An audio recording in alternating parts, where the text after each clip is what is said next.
안녕하세요. 저는 어릴 때 고아원에 버려져 일생을 쭉 고아로 자라왔어요. 고아에게 사회는 너무도 냉혹한 현실이더군요.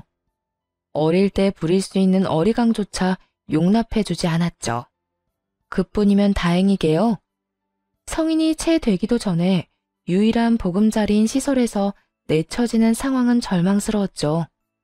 그렇다 한들 내일이 없는 것처럼 희망 없이 지낼 수도 없었어요. 삶은 현실인걸요.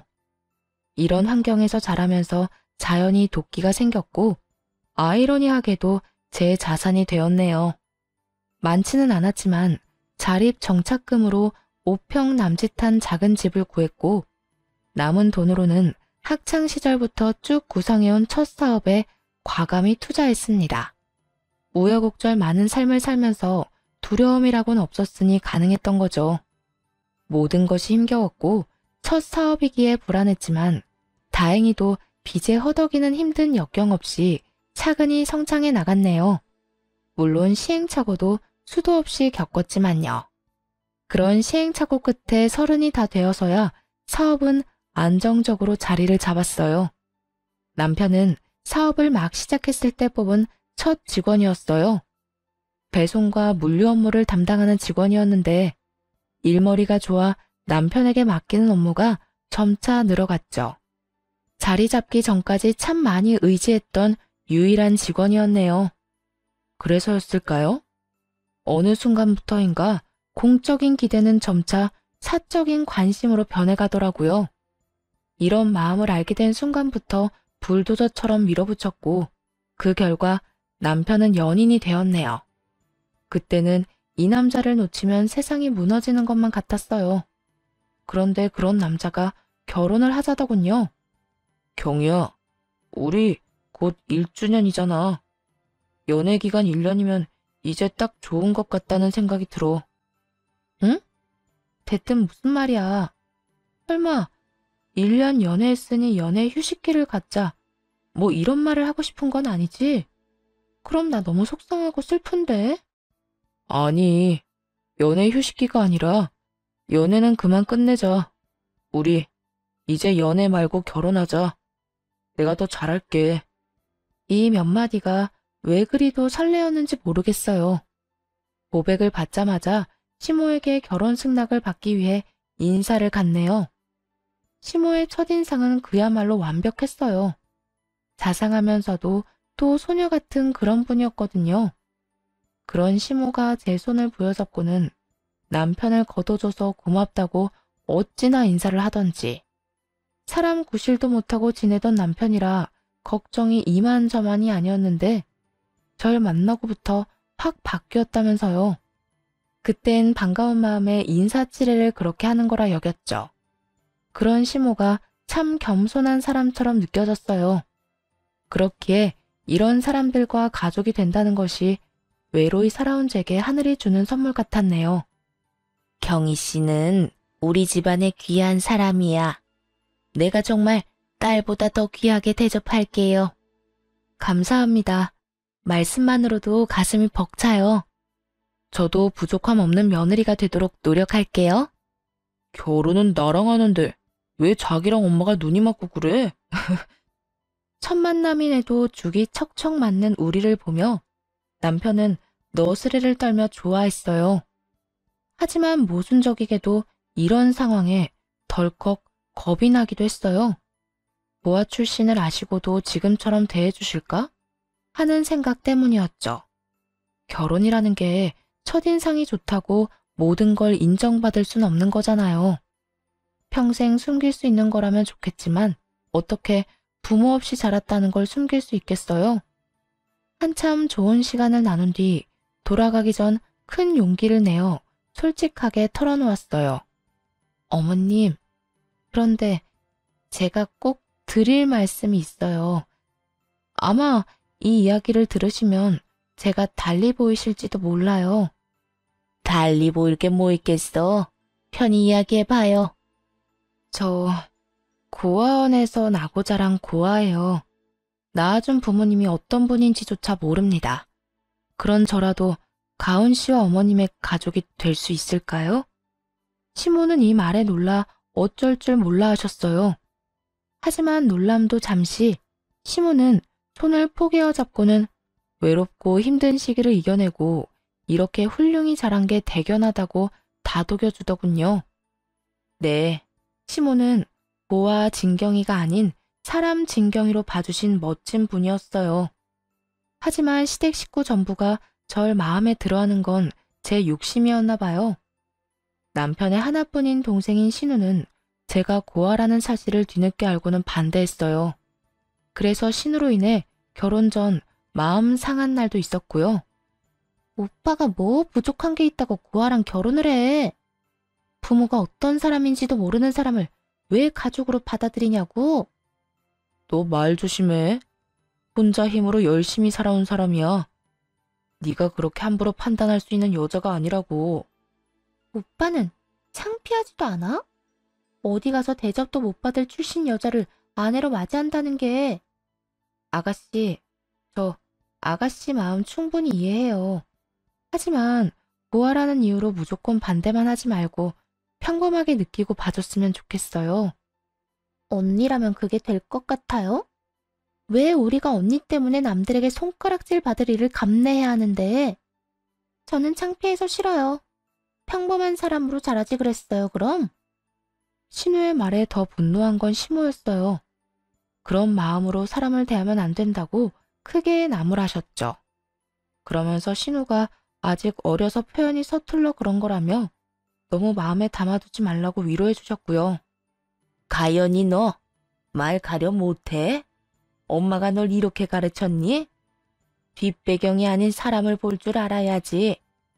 네가 한참 어린애도 아니고 이게 무슨 무례야? 엄마까지 정말 왜 이래? 언제는 부족함 없는 사람에게 시집장가 보낼 거라며. 그게 하나뿐인 엄마 꿈이라며. 그래, 부모 없이 자란 가여운 애지만 내 아들보다 부족함 없는 사람이 바로 경이잖니. 엄만 이 결혼이 너무 좋고 축복해. 그러니까 딸, 너도 그런 마음으로 축하해줘. 시모의 현명한 대처로 덕에 신우의 반대가 조금 누그러졌어요. 그리고 이런 말에 시모에 대한 믿음이 두터워졌죠. 남편과의 결혼에 행복이 가득할 거라 믿었고요. 신우와의 관계도 노력하면 서서히 좁혀갈 수 있을 거라고 기대했죠. 시댁이 마치 친정이라 여기며 살고 싶었거든요. 그런 마음에 사업장과 시댁의 중간 지점에 신혼집을 얻었네요. 시모도 자식들 사는 모습을 곁에서 살피고 응원할 수 있다며 좋아하셨어요. 이런 애정 어린 관심 덕일까요? 결혼한 지 얼마 되지 않아 임신하게 되었네요. 하지만 10길 물속은 알아도 1길 사람 속은 모른다고 하던가요? 마음 따뜻하고 정 많은 분이라고 철석같이 믿었던 시모의 민낯을 알기까지는 얼마 걸리지 않았습니다. 시작은 시모에게 첫 용돈을 챙겨드렸을 때였어요. 시모가 일하던 직장에서 승진하게 되어 선물을 해드리고 싶었거든요. 당시에는 시모의 취향을 잘 몰라 선물 고르기가 까다롭고 어려웠죠. 그래서 필요하신 걸 사실 수 있도록 넉넉히 용돈을 드려야겠다는 생각에 300만 원을 챙겨드렸어요. 금액을 보고 크게 놀라셨지만 그만큼이나 좋아하시는 모습에 뿌듯함을 느꼈죠. 그런데 처음부터 너무 큰 돈을 챙겨드렸던 걸까요? 그 후로 시모는 은근히 용돈이 필요하다고 표현해 오더라고요. 스카프가 다 낡았네. 이 나이에 싸구려를 할 수도 없고 2억 개 정도 있으면 딱 좋을 듯한데 어떻게 생각하니 아가? 그럼 백화점 가서 한번 보세요. 스카프 값은 어머님께 미리 보내놓을게요. 어머, 이래서 며느리가 최고라니까. 고맙다 아가. 돈을 못 버는 것도 아니었고 가족들 아니면 열심히 번 돈을 누구한테 쓰겠나 싶은 마음에 시모가 필요하다 가지고 싶다 하는 건 모두 해드리려고 했었죠. 그런데 이런 생각이 불행의 서막일 줄은 꿈에도 몰랐습니다. 처음에는 부담되지 않았던 금액이 곧 치솟기 시작했으니 말이에요. 챙겨주기 시작한 지 2달 쯤 후부터였어요. 백화점 팝업 매장에서 나름 알뜰하게 쇼핑하던 시모는 슬슬 백화점 명품관 상품에 눈독을 들이기 시작했죠. 거기다 남과 비교하며 대책 없이 쇼핑하려고 하더군요. 같이 일하는 직원이 이번에 샀다며 입고 온 코트가 너무 예쁜 거야.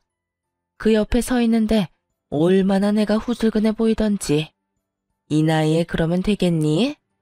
그래서 말인데 나도 코트를 좀 샀으면 해. 아가, 부담되지 않게 500만 원 정도면 될 듯한데. 줄 거지? 네? 코트에 500만 원이요? 어머님, 저번 달에 걸칠 게 없다고 자켓 사셨잖아요. 어머, 얘, 자켓이랑 코트가 같아? 내가 딱 봐둔 게 있어서 그래. 코트가 500이면 거저자했니? 요번 계절엔 이게 마지막이야. 약속하마. 점점 해퍼지는 소비를 하는 시모가 답답했어요. 명품관은 고가의 상품을 질비한 곳이니 그 안에서는 저렴한 편일지 모르죠. 하지만 금액만 놓고 본다면 어떻게 500만 원을 저렴하다고 할 수 있나요? 그것도 본인 돈으로 사는 것도 아니고 아껴두기라도 한 것처럼 사달라고 하면서요. 점차 심해지는 상황을 더는 감당할 수 없다고 판단했어요. 그래서 시모에게 이런 식으로는 챙겨드릴 수 없다고 솔직하게 털어놓았죠. 어머님, 저요. 요즘은 너무 부담스러워요. 좋은 횟수도 커진 금액도 전부요. 내가 뭘 얼마나 달랬다고 벌써 이러니? 시모는 억울한 듯 말하더군요. 거기다 가여운 척까지 하면서요. 아가, 내가 네 덕 아니면 언제 또 이런 호사를 누려보겠어. 저도 어머님께 꼭 필요하다면 당연히 해드려야죠. 그런데 이런 식으로는 곤란해요. 돈 잘 버는 며느리 덕 좀 보려고 했는데 이게 널 힘들게 하는 일이다. 뭐 이런 거야? 어떻게 그런 말을. 너무 서운하구나. 서운하다는 시모의 말에 말문이 막혔어요. 잘 보이고 싶어서 노력했는데 돌아오는 게 고작 서운함이라뇨. 첫 단추를 잘못 끼웠다는 말을 이럴 때 쓰는 거겠죠. 지금이라도 상황을 바로잡기 위해 더 단호하게 말했어요. 시모는 기싸움이라고 여겼는지 코트는 포기 못하니 대신 금액을 낮추겠다더군요. 그런 시모에게 코트가 필요한 이유가 함께 일하는 분이 코트를 샀기 때문이라면 금액과는 상관없이 드릴 수 없다고 딱 잘랐어요. 그러자 시모는 역정을 내며 따지기 시작하더라고요. 그간 시모에게 드렸던 용돈을 적어둔 메모장을 시모에게 보여드리며 말했어요. 이걸 보고도 그런 말씀을 하실 수 있으세요? 1년이 채 되지 않는 기간 동안 드린 용돈이 직장인 연봉만큼이에요. 내가 그렇게 많이 썼을 리 있니? 네가 유세 떨려고 말도 안 되는 금액을 적어놓은 건 아니고. 제가 왜 그런 짓을 해요? 저 어머님 용돈 드리는 동안 남편에게도 한 번 말한 적 없어요. 알리고 싶었으면 진작에 남편에게 말했겠죠. 참나, 돈 몇 푼으로 치사하게도 구네. 예, 돈도 잘 버는 애가 왜 이렇게 치졸하니? 치졸한 게 아니고 악착같이 살면서 버는 거예요. 앞으로는 용돈으로 매달 100만 원씩 챙겨드릴게요. 필요한 게 있으시면 그 돈 모아서 직접 사세요. 이마저도 싫다고 하시면 그간 드렸던 용돈 기록 남편에게 다 알릴 거고요. 용돈을 매달 드린다고 했는데도 뭐가 그리 불만인지 시모는 그날부터 태도가 확 돌변했어요. 매달 드리기로 한 용돈을 드리는 날마저도 비꼬며 비아냥대기 일쑤였죠. 세상 참 좋아졌어. 보아가 사장도 돼서 시부모 용돈을 100만 원씩이나 주고 말이야. 이 눈치 없는 남편은 그런 말을 듣고도 바보 같은 소리를 하더군요. 진짜? 엄마는 좋겠다. 며느리가 용돈을 그렇게나 주고. 경희가 나 대신 엄마한테 효도하네. 효도는 무슨 당연한 거지. 이런 걸로 효도라고 하면 내 주변 친구들은 호강에 겨웠게. 시모의 바뀐 태도에 가끔 시댁에 갈 때면 여간 불편한 게 아니었어요. 시모도 전처럼 살갑지 않으니 좌불안석이었죠. 이 모습을 다 지켜본 신우는 한동안 잠잠하더니 시모와 합세에 괴롭히기 시작했어요. 고아 출신을 운운하며 버릇없이 굴기까지 했고요. 날이 갈수록 심해지는 괄시에 시댁에는 차츰 거리를 두었어요. 하지만 어디 그게 뜻대로만 되나요? 어느 날부터인가 아무도 없을 때 신우가 찾아오는 일이 있었어요. 현관암호를 어떻게 알았는지 집 안까지 들어와서는 허락도 없이 제 명품백에 손을 댔나 보더라고요. 홈캠에 찍힌 신우의 모습에 처음엔 정말 기함했더랬죠. 나중에 전후 사정을 들어보니 남편이 현관 비밀번호를 알려준 거더라고요. 버젓이 제 가방을 사용한 것도 모자라 일부러 사용한 티를 팍팍 내려고 한 건지 쓰레기를 담은 채로 가방을 바닥에 아무렇게나 던져놓았더군요. 그 후에 심지어는 명품백을 잃어버리는 일도 있었고요. 신우는 백을 잃어버리고 온 날 이실직고하긴 했어요. 하지만 뻔뻔한 태도에 화가 치밀어 참을 수 없었네요. 언니, 미니백 말이에요. 내가 엊그제 썼는데 잃어버렸지 뭐야? 아가씨, 빌려간 걸 잃어버리면 어떡해 해요. 제가 아끼는 백인 걸 알았잖아요.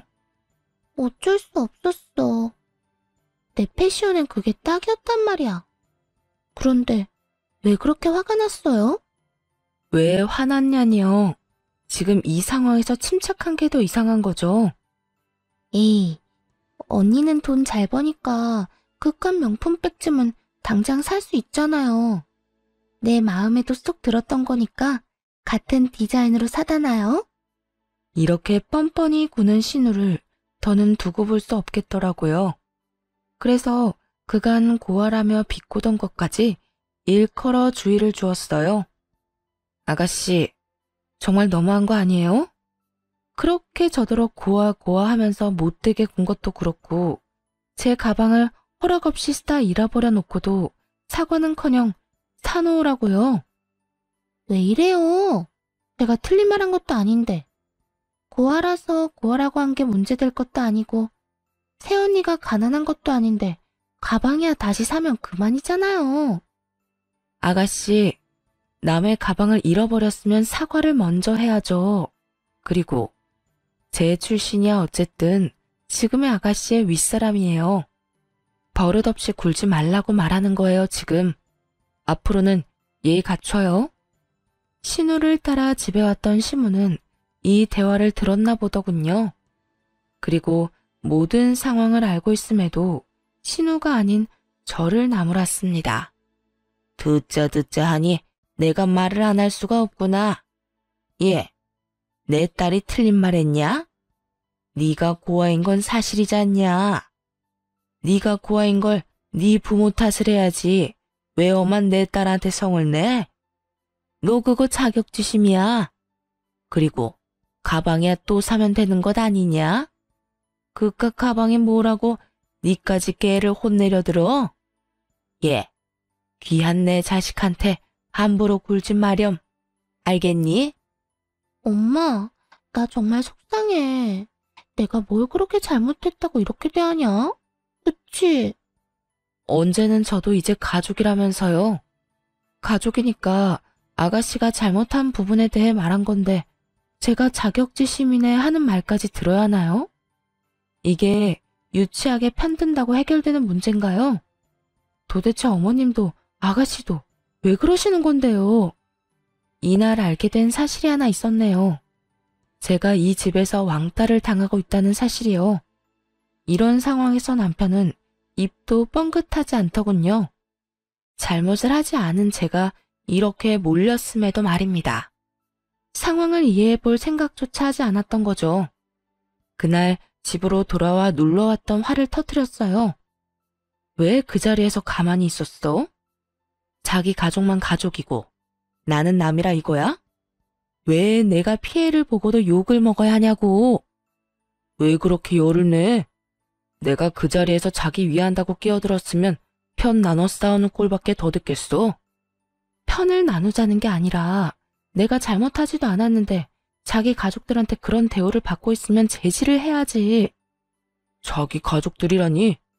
내 가족, 네 가족 나눌 일이야 이게? 그렇게 말하면 내가 서운하지. 집까지 와서 역정을 내야 해? 아, 내가 제대로 주의 주고 당부할 테니까 그만 기분 풀어. 서운한 걸로 치면 나만 하겠느냐고 뒤집어 놓고 싶은 마음이 굴뚝 같았지만 작정하고 싸울 만큼 기운이 남아있지도 않았고 신우에게 당부하겠다는 남편을 더 잡을 순 없었어요. 그 일 이후로는 시댁 식구와 거리를 두며 지냈죠.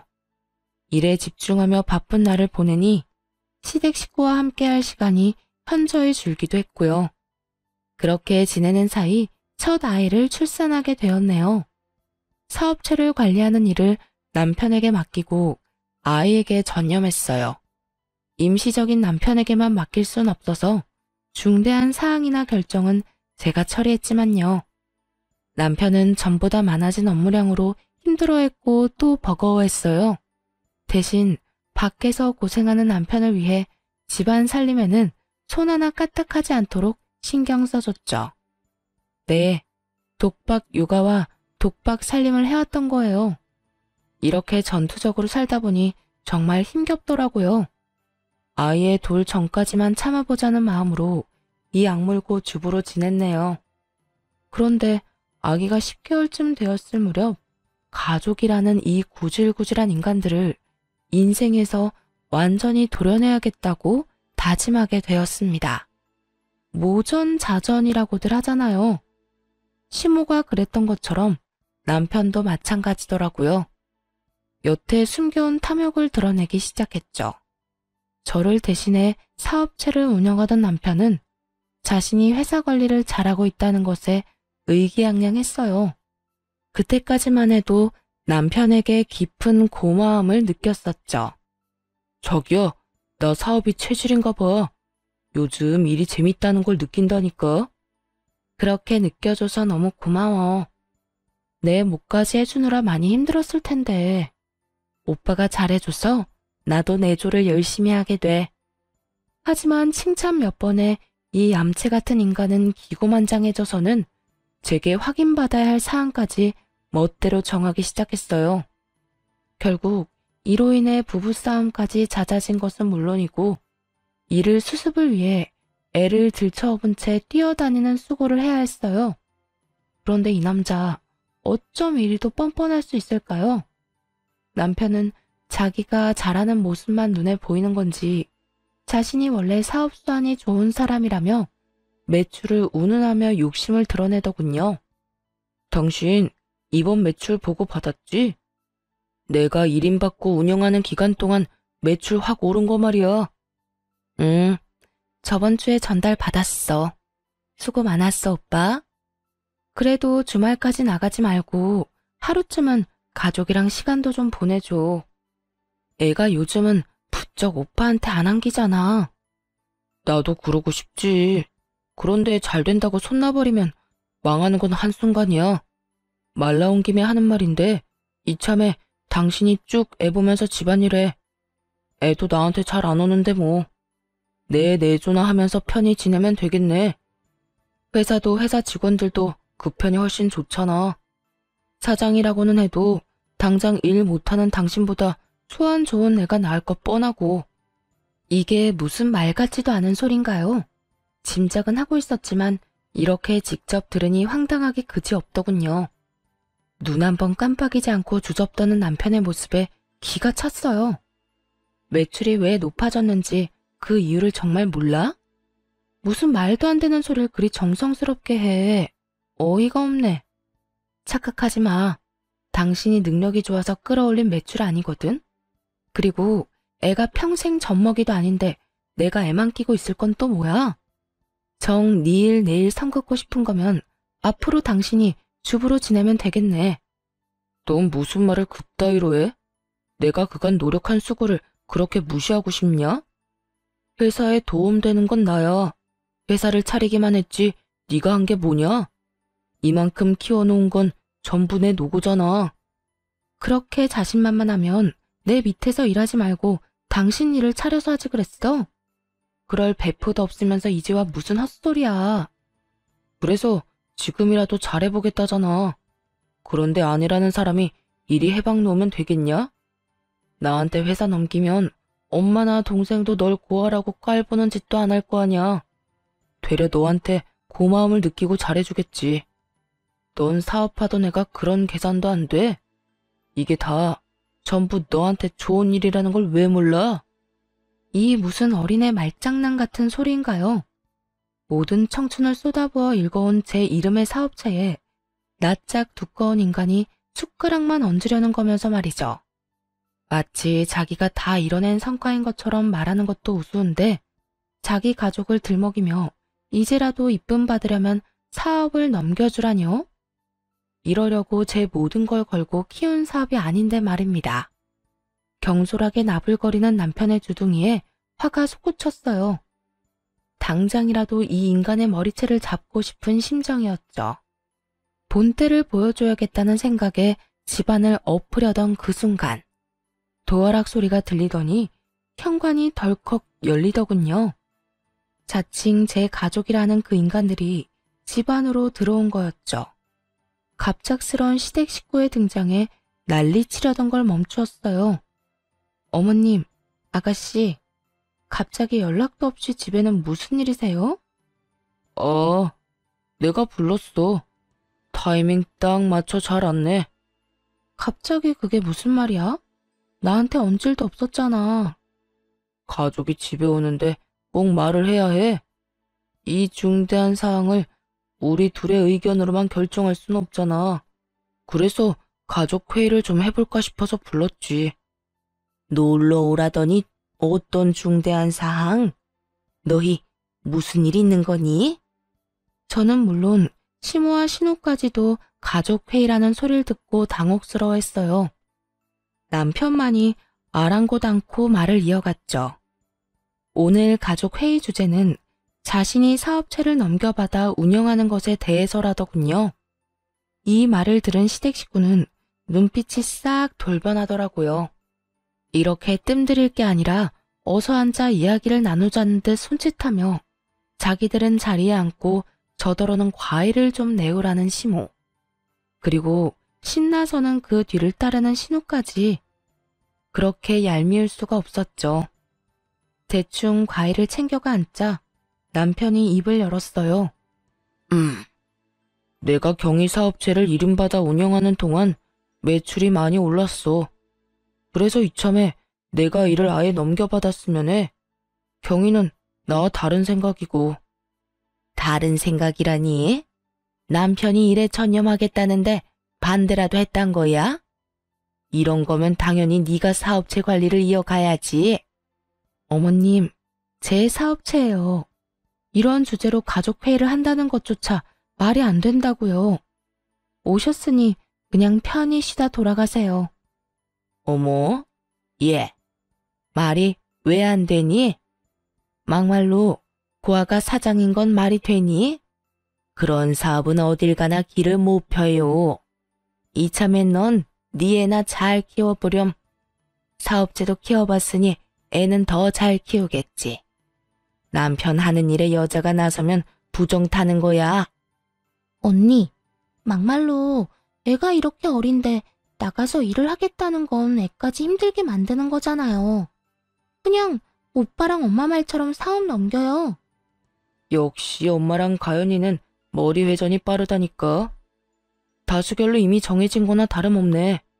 자기야, 그만 고집 부리자, 응? 저와도 가족이라던 사람들은 어디 갔나요?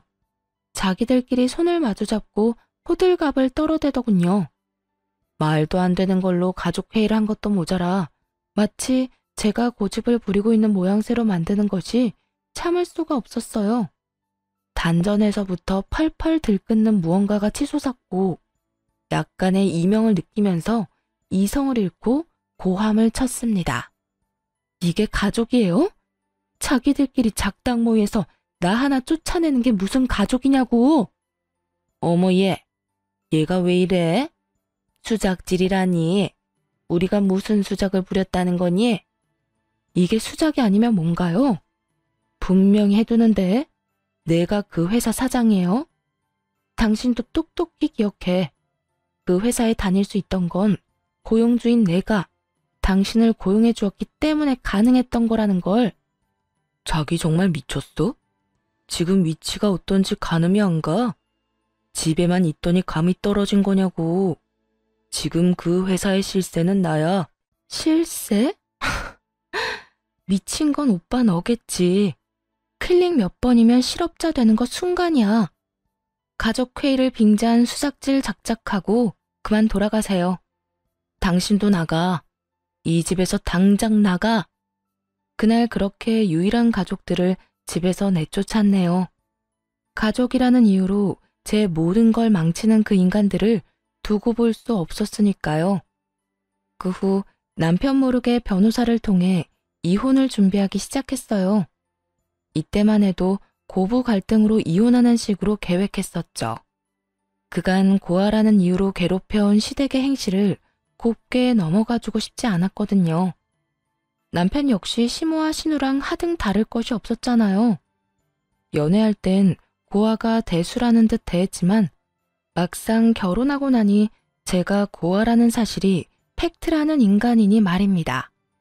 사업을 하면서 생긴 성견지명 덕에 괄씹었던 내내 차곡차곡 모아둔 증거들이 수두룩 빽빽했어요.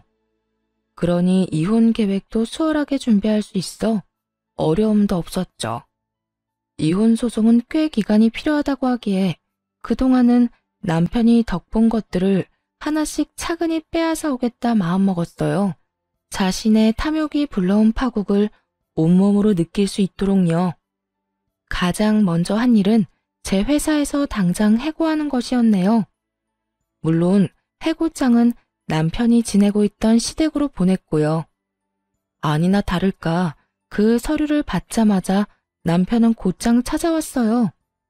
비밀번호를 바꿔서 들어오지도 못하고 현관문을 두드리며 어찌나 고함을 쳐대던지.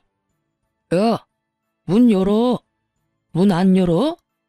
네가 뭔데 날 잘라? 내 회사야. 내가 이끌고 있던 내 회사. 니까짓 게 뭔데 날 잘라? 가소롭기 짝이 없었죠.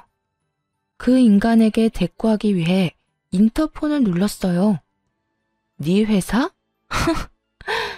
주제 파악을 여전히 못하네. 잠깐 사장실에 엉덩이 좀 걸쳤다고 진짜 네 거라도 된 줄 알아? 내 청춘 다 바쳐서 내가 세운 내 회사야. 넌 그저 남의 것을 탐내는 도둑일 뿐이고. 더 소란 피우지 말고 돌아가. 사람 부르기 전에. 야! 진경이, 네가 어떻게 나한테 이래? 어떻게? 이러고도 우리 관계가 무사할 것 같아? 내가 왜 너랑 결혼까지 했는데? 내가 왜? 나랑 왜 결혼했는데? 보아인 내가 능력 좋으니까 어떻게 해보려고? 그런데 어떡하나. 내가 고아는 맞지만 사리 분별은 명확해서. 네 배가 아프다 못해 골맞으면 심내 난. 남편은 그 뒤로도 한참을 소란을 피웠고 결국 경비손에 이끌려 단지 밖으로 쫓겨났어요. 그 모습을 베란다에서 지켜보는데 속이 다 시원했네요. 그리고 남편이 회사에 가 난리를 칠 걸 우려해서 모든 직원에게 일주일 휴가를 주었어요. 일주일 후 직원들 출근에 맞춰 회사에 복직했죠. 그런데 회사가 문 여는 날만 기다렸던 건지 복직 첫날부터 남편이 찾아와 대면하게 된 게 아니겠어요? 눈에 뵈는 게 없는지 저를 발견하고는 아이처럼 떼를 써대는 겁니다. 당장 해고 전으로 모든 걸 다 돌려놔. 내가 무슨 이유로 잘려? 이건 부당해고야. 노동청에 신고하기 전에 원래대로 돌려놓으라고. 그리고 다시 생각해봐. 아니, 제발 좀 내 말대로 좀 해. 내가 왜 그래야 하는데? 정말 끝까지 이럴 거야, 너? 보아라, 나랑 쪽내면 갈 곳 잃은 유기견 신세야. 몰라? 가족 울타리에 속해서 살고 싶으면 자존심 작작 부려. 그 나이에 여태 위치 파악도 안 되면 어떡해? 남편은 날이 선 눈빛을 하고는 잡아먹을 듯 노려보더군요.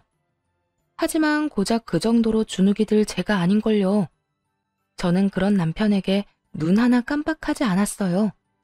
그런 모습이 더 남편을 자극했던 건지 갑자기 멱살을 잡더군요.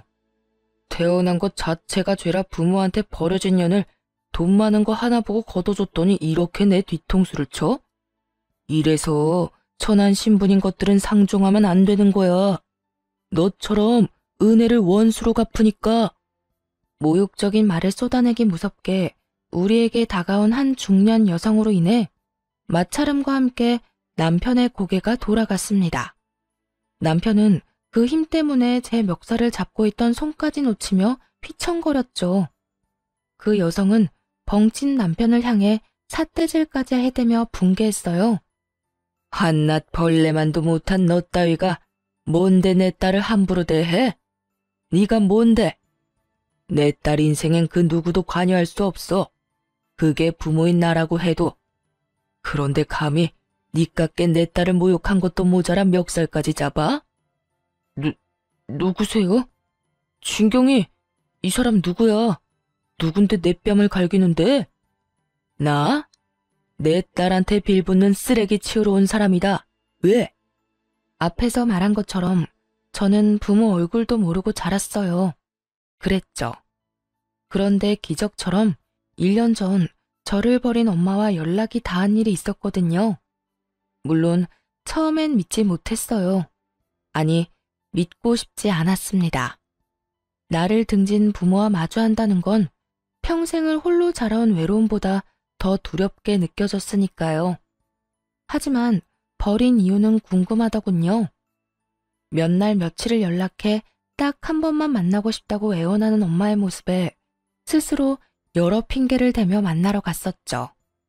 그때 왜 버려질 수밖에 없었는지 그 이유에 대해 전부 알게 되었고요. 사실 널 혼전 임신으로 가지게 됐었어. 그래서 미련한 내가 널 지킬 힘이 없었다. 엄격한 집안이라 혼전 임신 자체를 용납하지 못했으니까 말이야. 물론 네 친아빠와도 결혼은커녕 강제 이별까지 하게 됐었어. 미안하다. 엄마가 엄마답지 못했어. 엄마의 부모이자 즉 제 조부모님의 완강한 반대로 인한 버려짐이었어요. 제 친부의 생사조차 모르는 엄마가 가여울 뿐이었습니다.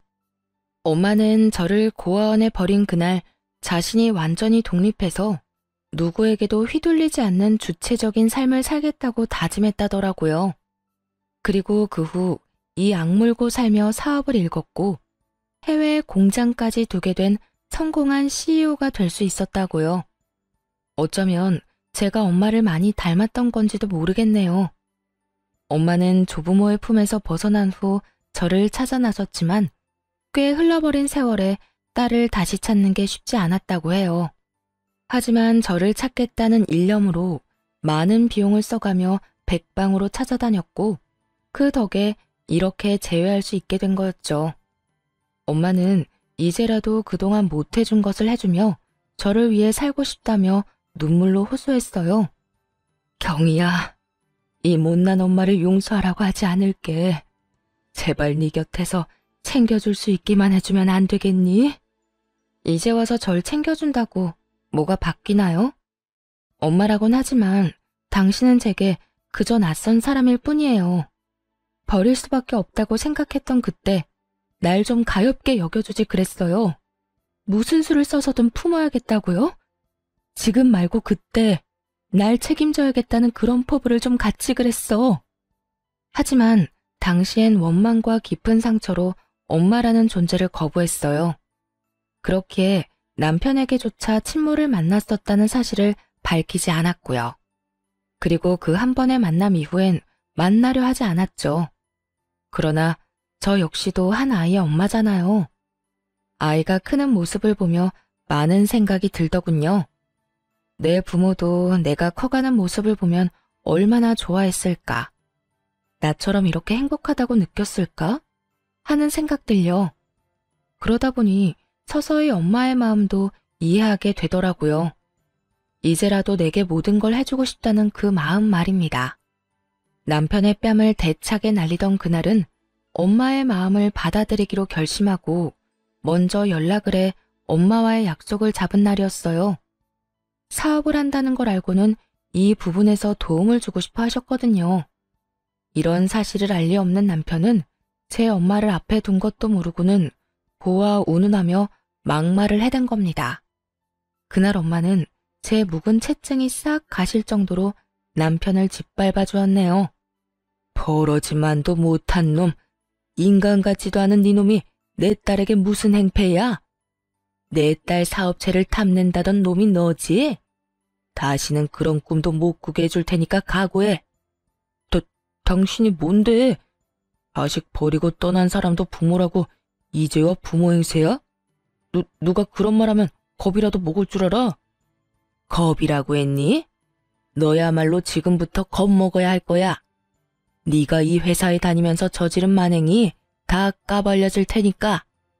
엄마의 말에 한 남자가 서류 봉투를 들고 들어왔어요. 그 서류에는 남편이 제 회사를 운영하는 동안 저질렀던 일들이 빼곡했죠. 엄마, 그 서류에 적힌 게 사실이에요? 야, 진경이 널 버리고 이날 이때껏 모르고 산 사람이야. 저 사람 말을 믿는 거야? 네 가족은 우리뿐이잖아. 나를 믿어야지. 내가 그런 거 할 사람으로 보여? 어? 증거라면 얼마든지 보여줄 수 있어. 이곳에서 벌인 일이니까. 하늘을 손으로 가린다고 그 하늘이 가려지는 줄 알아? 오래 일한 직원들만 골라 임금 체불한 걸 평생 숨길 수 있는 짓이라고 생각했나 보지? 야가 빠진 네 놈이 모작 쓴 머리가 직원들과 내 딸의 돈독한 사이를 이용하는 거였다니. 직원들이 쓴 탄원서가 있다는 건 아나 몰라? 이래도 벌레 같은 네 놈이 부당해고를 당한 건가? 이런데도 네가 내 딸의 회사를 운영할 자격이 있느냐고. 남편은 이 모든 사실이 까발려지자 아연실색했어요. 곧이어 좀 전에 들어왔던 남성이 이번엔 또 다른 서류 봉투를 건넸어요. 그 봉투 안에는 엄마의 말대로 오래도록 함께 해온 직원들이 한자 한자 눌러 쓴 탄원서가 가득했어요. 그걸 보자마자 부들부들 떨리는 손을 힘껏 올려 남편의 얼굴을 내리쳤습니다. 파렴치한 놈, 어떻게 이럴 수 있어? 체불한 임금으로 설마 네 배를 불렸니? 어? 그 돈 다 어떻게 했어? 다 어쨌냐고? 남편은 자신의 만행이 탄로나니 곧바로 꽁무니 빠지게 도망을 쳐버렸어요. 엄마는 제 사업체를 돕기 위해 이전부터 많은 것을 조사했었고 그 과정 중 남편의 만행까지 알게 되었던 거였더라고요. 엄마의 말에 의하면 남편은 야금야금 떼간 직원들의 월급으로 시댁의 대출을 갚아준 것 같다더군요. 그 말을 듣고 어찌나 창피하던지 얼굴이 붉어졌네요. 그런 하찮은 인간을 그간 가족이라 여기며 믿고 의지했던 스스로가 너무도 미련하게 느껴졌어요. 이제 친엄마도 만나게 된 마당에 이런 지긋지긋한 악연을 이어갈 필요가 뭐 있겠어요. 곧장 준비를 해왔던 이혼 소송을 시작했네요. 엄마는 제 이혼마저도 도와주고 싶어 했어요. 한국에서 가장 유능한 이혼 전문 변호사랑 연결해줄게. 비용도 엄마가 전부 대줄 거니까 넌 미련 없이 정리하는 것에만 집중하렴. 엄마, 괜찮아요. 내가 알아서 해. 나도 엄마만큼은 아니지만 능력 있어. 이미 함께 준비해오던 유능한 변호사도 있는걸요. 최고의 변호사라 할 만큼 유능한 변호사와 이미 이혼 준비를 해왔던 터라 엄마의 도움은 만료하고 그분과 이혼 소송을 이어나가기로 했어요. 남편은 뒤늦게 이혼 소장을 받고는 엄마가 있을지 모르는 회사 대신 집으로 찾아왔더군요. 그래서는 고작 한다는 말이 저와 살며 엄청 고생했다는 푸념이었죠. 아이 이야기도 전혀 없었네요. 너 나한테 어떻게 이래? 우리가 가족으로 거둬둔 아량은 생각도 못해? 이깟일로 이혼 소송? 너 진짜 미쳤어? 이깟일? 그럼 어떤 일로 이혼을 해야 하는데? 너나 네 식구는 내 가족이 아니라 그냥 나한테 물의배일 뿐이야. 이렇게 왔으니까 내 입으로 말할게. 우리 이혼해. 너랑은 이제 하루도 엮여있고 싶지 않으니까. 야, 내가 너랑 살면서 얼마나 고생을 했는 줄 알아? 너 내가 고생한 걸 알면 이렇게는 못해. 사장을 아내로 둔 내 서름을 네가 알아? 아냐고. 새삼스럽게 내가 사장이라 결혼한 거 아니야? 선택은 네가 해놓고 이제 와서 왜 이래 찌질하게. 그 서름 이제 훌훌 털면 되겠네. 나랑 이혼하고. 야, 진경이, 너 이제 네 엄마 만났다고 눈에 뵈는 게 없냐? 내가 그깟 회사 좀 넘겨받는 게 그렇게 싫어? 이런 이혼 소송 수작까지 부릴 만큼? 진짜 찌질한 건 내가 아니라 너지. 더 말 안 해. 이혼 소송 당장 취하해. 남편은 자신이 뭘 잘못했는지조차 모르고 있었어요. 이혼하면 그간 누렸던 것들을 못 누릴까 그게 염려되어 난리를 쳐대는 것 같았죠. 이혼 소송 취하하라며 뻔뻔하게 나오는 남편을 보고 있자니 내 돈이 아쉽긴 했나 보네 하는 생각이 들더군요. 취하는 무슨, 하루빨리 소송이 끝나길 바랄 뿐인걸요. 오히려 변호사에게 연락해 남편에게 10원도 넘겨주지 않게 해달라고 했네요. 시모는 이혼 소송이 진행되고 있다는 사실을 늦게 알았는지 시간이 지나고서야 찾아와선 들들 볶아댔어요. 아가, 너 정말 이혼을 할 참이야? 네가 정말 정신이 나간 거니? 고아인 네가 우리 아들을 버린다는 게 말이나 되냐? 응? 그래, 새언니. 진짜 이성적으로 생각을 좀 해봐. 우리같이 고아인 언니를 받아줄 사람이 또 어딨어? 설마 돈 좀 있다고 남들이 다 우리처럼 호의적일 줄 아는 건 아니지? 이 나이에 고아로 자랐다고 차별하는 사람 만나는 게 더 드물다는 거 모르세요? 제가 고아라고 써붙여 다니면 몰라도요. 그런 되지도 않는 걱정 말고 찾아오지 마세요. 곧 이혼 소송도 끝날 것 같으니까요. 이 인간들은 이혼 소송 끝날 것 같다는 말에 소스라치게 놀라서는 발등에 불 떨어진 양 난리를 쳐댔습니다. 넌 정말 끝까지 마음에 드는 구석이라고는 없구나.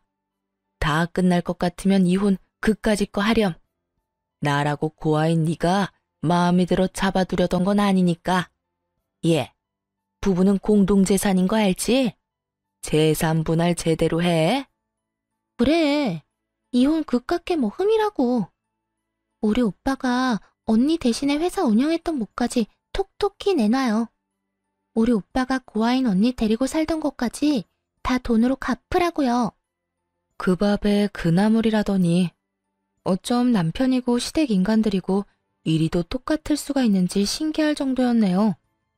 재산 분할을 물고 늘어지며 한 푼이라도 더 떼가려고 혈안이 돼서는 그 이후에도 한참이나 찾아와 괴롭혀댔으니 말입니다. 하지만 제 목표는 이 쓰레기만도 못한 인간들에게 티끌만큼의 돈도 주지 않는 거였죠. 재산 분할은커녕 오히려 시모와 신우가 절더러 고아라고 무시하고 헐뜯었던 것과 그걸 보면서도 남편이 방임했던 태도, 그리고 남편이 제 재산을 탈취하려던 의도와 함께 직원들의 임금 체불과 그를 사적으로 활용한 것까지 얹어서 이혼 소송은 승소의 기쁨을 안겨주며 끝났네요. 그뿐이겠어요. 시댁의 못된 행실들 덕에 위자료까지 최대로 받을 수 있었답니다. 다 제가 읽어온 것이니 공동재산이랄 것도 없어 분할할 이유조차 없었고요. 그러나 이대로 끝낼 인간들이 아니었어요. 어떻게든 괴롭힐 요량으로 시모와 신우까지 합세해서는 양육권을 들먹이며 소송하겠다고 난리를 쳐대더라고요. 양심도 없는 년, 낯짝이 두꺼우니 이렇게 사람 물을 먹이지? 너 같은 것이 애를 키울 자격이나 있는 줄 아냐? 양육권 내놔, 양육권. 그 돈이라도 받아먹게. 제 자식을 사기꾼으로 만들고 싶진 않네요. 그리고 경제력도 없는 인간을 뭘 믿고 애를 맡겨요? 미쳤어요? 경제력이 없다니. 경제력은 네가 빼앗아간 거잖아. 네가 내 인생을 이렇게 꼬아놓은 거잖아. 돌려내. 돌려내라고.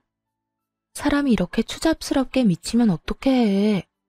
내가 빼앗은 게 아니라 네가 죄를 지어서 잘린 거야. 법원에서도 인정한 걸 아직도 이해 못해? 미련에서는. 뭐야? 야, 이년이 돈 좀 있어서 고아라도 받아줬더니 이제 있는 돈 없는 돈 다 빼앗아 가놓고 뭐? 다는 못 뺏겨. 내 손주라도 데리고 올 거야. 그런 줄 알아? 해보세요, 어디. 경제력도 없고 주 양육자도 아닌 남편이 뭘 할 수 있을지 저도 궁금하네요. 애 한 번을 제대로 안아준 적 없는 저 인간이 무슨 해볼 테면 해봐요. 아빠로서 자격도 없는 무능한 인간 딱지 제대로 붙여드릴 테니까. 전 시무는 지 아들의 무능함은 전부 제가 만든 거라며 무섭고 독한 년이라고 한참 욕을 퍼붓고는 이를 바득바득 갈면서 남편을 데리고 돌아갔어요. 이렇게 찾아와 구질구질하게 굴었지만 양육권 소송에서 이길 수 없음을 알았는지, 그리고 더 싸워볼 자금도 없었던 터였는지 소송을 하진 않더라고요. 그래서 여기까지만 하고 참으려고 무던히 노력했습니다. 아이의 아빠이고 부모라는 존재가 얼마나 소중한지 잘 알기에 아이에게서 아빠의 존재를 빼앗을 생각은 없었어요. 하지만 이 기회마저 걷어찬 건 바로 전 남편이었네요. 첫 면접 교섭일, 아이가 너무 어려 함께 동행했거든요. 전 남편은 아이를 예뻐만 할 줄 알지 아이에 대해 아는 것이 없으니 어쩔 수 없었죠. 그런데 전 남편이 작정을 하고 나왔던 거더라고요. 대면하는 장소에 시모와 신우까지 대동해 나와 쇼를 해댔거든요. 자기야, 우리가 비록 서로 헐뜯으며 지저분하게 싸우긴 했어도 난 내 아이도 당신도 너무 소중하다고 생각해. 그래도 가족으로 얽혀 함께 나눈 정이 있는데 이렇게 허무하게 우리의 관계를 정리할 순 없잖아. 그래, 아가. 우리가 분한 마음에 너를 찾아가 못되게 굴었던 행동은 충분히 반성하고 있어. 든 자리는 몰라도 난 자리는 안다고. 네가 있을 땐 몰랐던 걸 너가 없어지고 나니 알겠더구나. 내 아들과 재결합해주렴. 더는 이전 같은 멍청한 짓 하지 않을 거야. 자기야, 엄마 말 진심이야. 우리 정말 반성 많이 했어. 아이를 생각해서라도 재결합하자. 내가 육아하고 당신은 그간 못한 일 원 없이 하면서 지내자.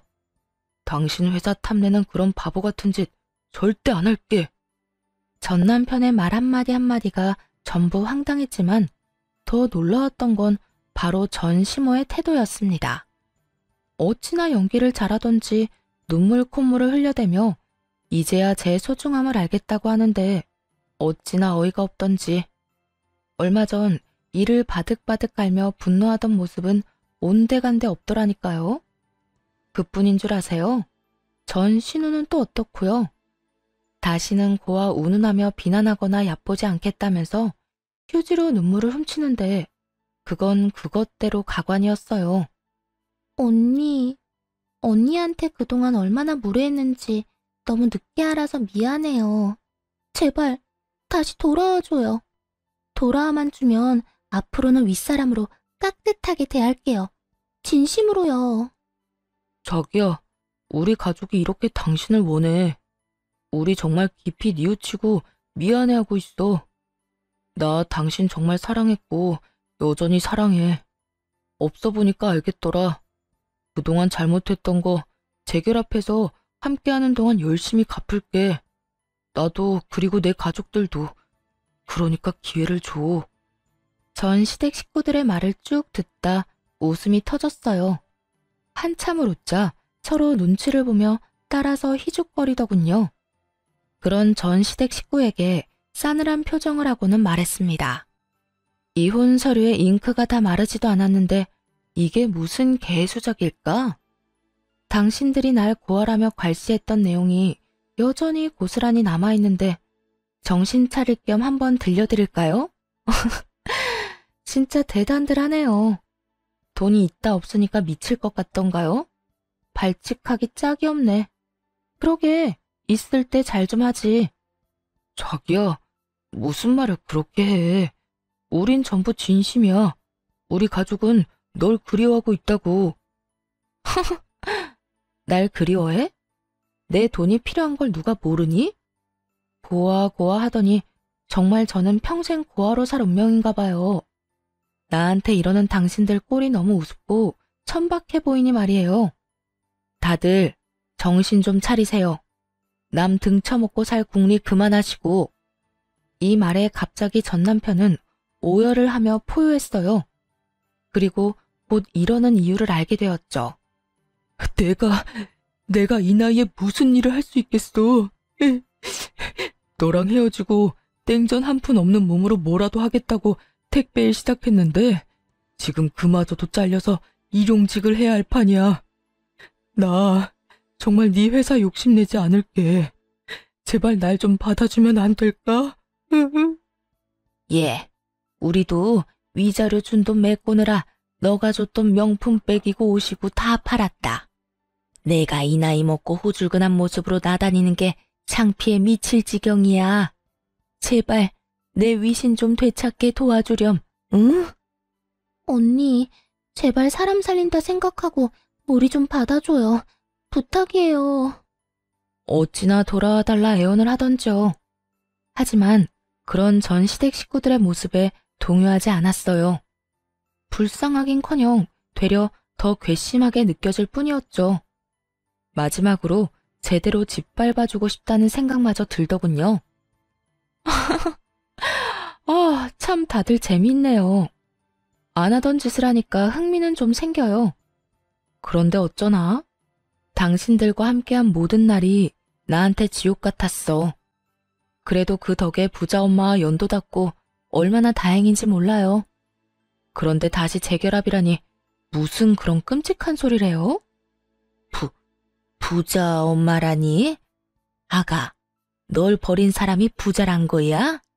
그럼 우릴 더욱더 받아줘야지. 고아인 널 이때껏 보듬어 줬잖아. 우리한테 보상해야 하는 거잖니? 보상? 이혼한 보상으로 내가 선물을 받긴 했어요. 엄마가 이혼 선물로 외제차를 뽑아줬거든. 저기, 저 차인데. 어때요? 멋지죠? 당신들 재산 다 합쳐도 못 사는 차인 건 알아보려나 몰라. 가리킨 차를 보더니 전 시댁 식구들은 놀라 입이 떡 벌어지더라고요.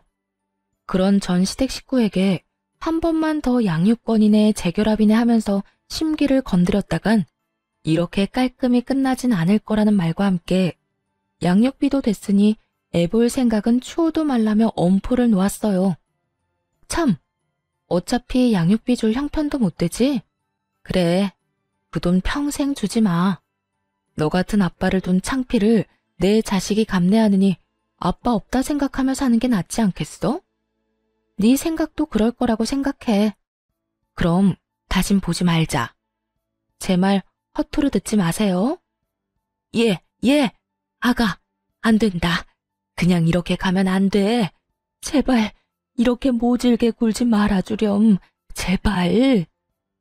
자기야, 생각을 좀 돌려줄 순 없어? 어? 그래도 우리 애인데 이게 무슨 말도 안 되는 소리야. 제발 좀 우릴 가엾게 여겨줄 순 없는 거야? 우리 좀 받아주라, 좀.